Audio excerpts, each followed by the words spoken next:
Dito, sa maliit na espasyo, nakatira ang pamilya ni Aling Nena. Isa ang kanyang pamilya sa milyong-milyong nakararanas ng kahirapan o poverty. Araw-araw na itinataguyod ni Aling Nena ang kanyang nag-iisang anak dahil ang kanyang kabiyak ay namayapa na sa sakit na cancer. Si Junjun ay 13 taong gulang pa lamang na ngayon nag-aaral sa Baitang 8. Araw-araw niyang nadadaanan ang maliit at mabahong espasyo na ito, kaya't siya ang tinaguriang sakitin sa kanilang lugar. Ngunit kahit ganoon ang trato sa kanila ng mga tao ay hindi sila nagpatinag at mas naging matatag pa. Kaya't ang katatagan ni Aling Nena at ni Junjun ang pinaghuhugutan niya ng lakas para lumaban sa hamon ng pamumuhay. Dagdag pa rito ang kanilang lugar na halos dikitan ng bundok ng basura. Sa Pilipinas, hindi sila nag-iisa.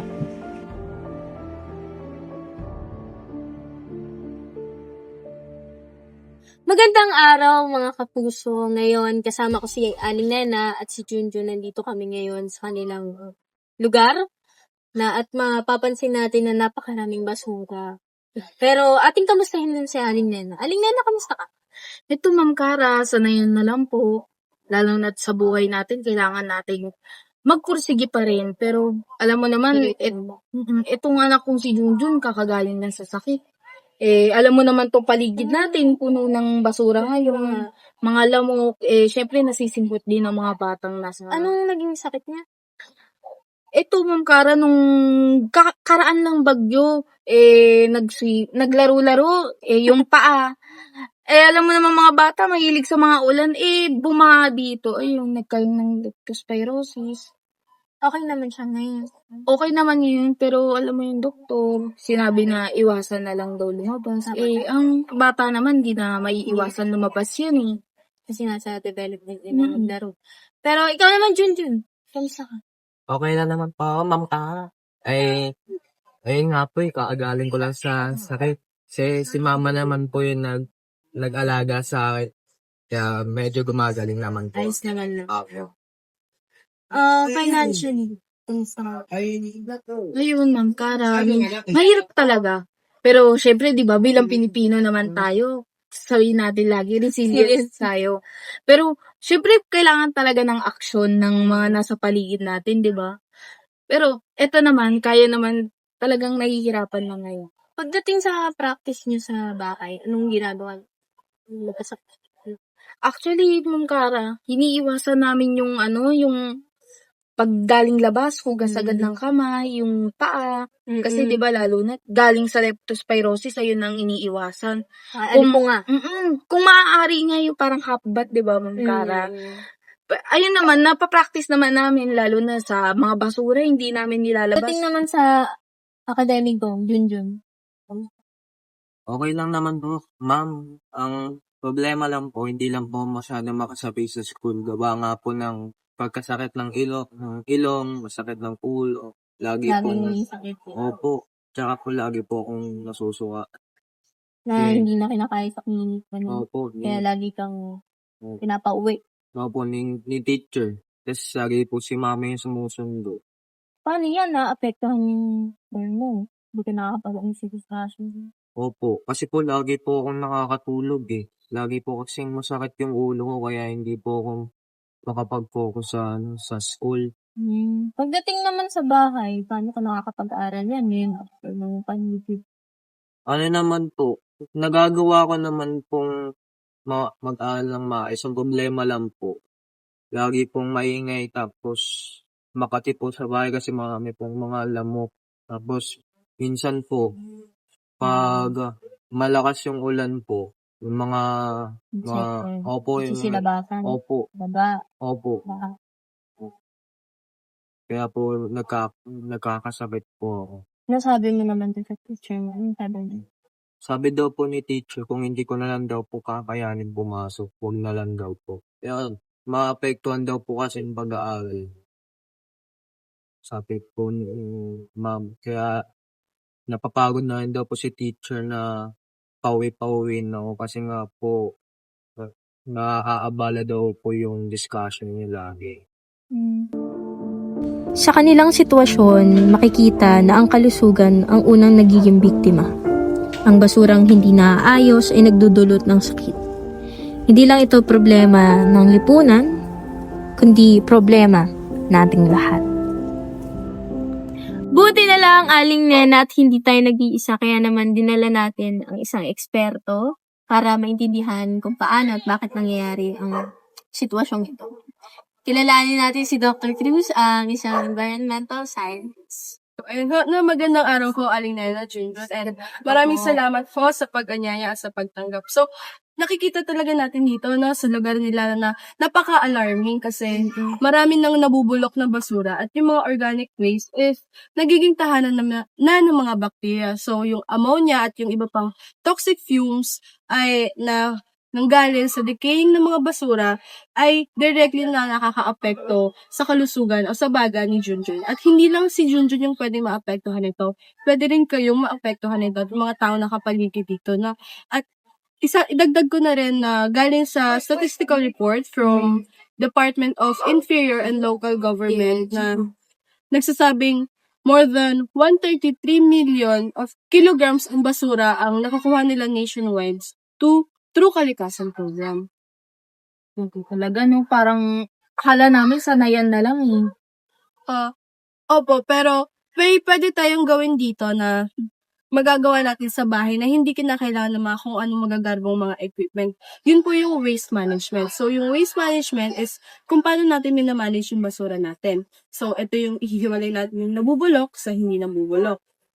Pag ginawa natin ito, pwede tayong makatulong sa community para malesen yung mga ganyan mga basura na nabubulok na dyan sa paligid natin. Hindi lang pala, sa bahay, yung steps para iwasan ng ganitong sitwasyon kung bawasan yung damages. Hindi pwede naman pala sa mga program. So that's where the demos comes. Nagpadala ako rito ng team waste management para bigyan kayo ng knowledge about sa tamang pag-manage ng mga basura na hindi kailangan na malaking espasyo or ng mga mamahaling gamit para lang ma-segregate natin ng maayos yung mga basura natin. Maraming salamat, Doktor. Good afternoon po, Aling Nena. Kami po ang inyong Waste Warriors. Narito kami upang magbigay ng tips na maaari niyong gamitin sa araw-araw. Una na riyan ang paggamit ng eco bags tuwing kayo ay mamamalengke upang maiwasan ang paggamit ng plastic bags. Pangalawa, ang paggamit ng table napkins or cloth napkins instead of paper ones. At ang panguli ay ang paggamit ng water bottles or tumblers upang maiwasan yung disposable ones. Nandito ang aking mga kasama upang magbigay ng karagdagang kaalaman tungkol dito. Ang mga non-biodegradable or recyclable ay ang mga basura na hindi nabubulok or matagal bago ma-decompose. Maaaring libong-libong taon bago ito mabulok. Sila ay nananatili sa ating kapaligiran at nagdudulot ng polusyon. Ang mga example nito ay ang plastic. Una, bottles, bag, at styrofoam. Pangalawa ay ating mga broken glass, beer glass, at glass tumbler. Panghuli ay ang ating metals, cans, at aluminum foil. Ang epekto nito ay nagdudulot ng land pollution. Sisiksik ito sa landfills at water pollution. Ang mga basura ay napupunta sa ating mga ilog. Nakakasira ito sa ating ecosystem at nakakapinsala sa wildlife na nabibiktima ang ating marine animals. Ang biodegradable naman, ito ay ang mga basura na madaling mabulok o ma-decompose ng natural sa tulong ng microorganism sa madaling panahon. Ang mga halimbawa nito ay ang mga tira-tirang pagkain, balat ng gulay at prutas, at ang tuyo na dahon at damo. Dagdag pa rito na kapag ito ay dispose ng tama, ito ay nagiging organic fertilizer para sa lupa. Pero kapag ito ay naipon sa landfill, nagpuproduce ito ng methane gas na isang powerful greenhouse gas na nagpapaalala ng climate change na pwedeng makontamina ang lupa at tubig. Ang hazardous waste ay ang mga basura nagtataglay ng mga katangian tulad ng pagiging toxic, flammable, o reactive na maaaring magiging makapekto sa mga tao o kalikasan. Ano ang mga halimbawa na ito? Batteries, electronic waste, like broken phone, used oil, hospital waste. Ano ang maging epekto nito sa kapaligiran? Una, soil at water contamination, pollution, at direct harm sa mga tao at hayop. Kaya dapat tayong mga tao ay maging matalino sa pagtatapon ng basura gaya ng pag-iwalay ng mga nabubulok sa di nabubulok dahil may malaking epekto ito sa ating lipunan. Ang dali lang pala, no? Kasi sa bahay namin talaga sama-sama ang mga basura.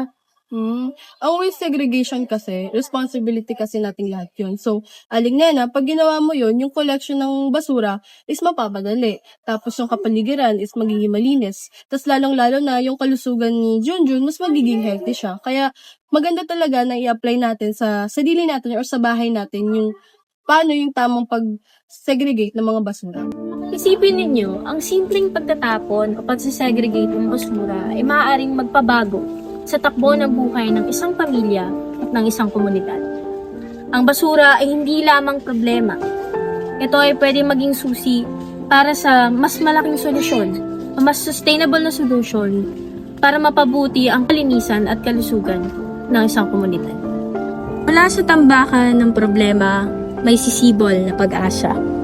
Hindi perpekto, pero ito na ang simula. Ako, si Cara David at ito ang Trash to Treasure Documentaries.